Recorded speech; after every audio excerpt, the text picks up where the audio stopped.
आज मैं आपको एक अल्लाह के वली का किस्सा सुनाने वाला हूं। ध्यान से सुनिएगा।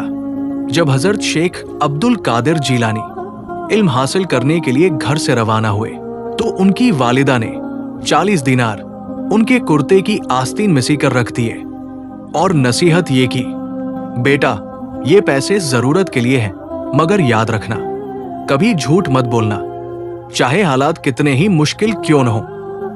रास्ते में डाकू आए, सब ने माल छुपा लिया, मगर अब्दुल कादिर जीलानी ने साफ कह दिया, मेरे पास 40 दीनार हैं जो मेरी आस्तीन में सिले हुए हैं। डाकू हैरान रह गए, पूछा, सच क्यों बोल रहे हो? फरमाया, मेरी मां ने झूठ से मना किया है। ये सुनकर डाकुओं के सरदार की आंखों से आंसू बह निकले और उसने कहा, तुम अपनी मां के वादे पर कायम रहे और हम सारी उम्र अल्लाह से किए वादे तोड़ते रहें। इसी एक सच ने डाकुओं की जिंदगी बदल दी। यही होती है मां की तरबियत, जो बच्चे को दुनिया में बाखलाक और आखिरत में कामयाब बना देती है।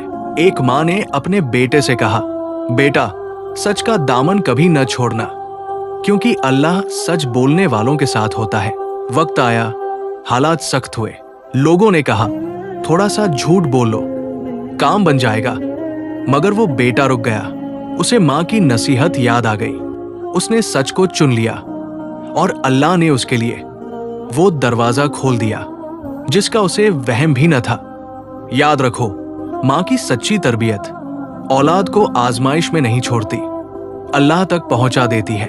अगर वीडियो पसंद आए तो लाइक करें और ऐसी ही खूबसूरत इस्लामिक वीडियो के लिए चैनल को सब्सक्राइब जरूर करें।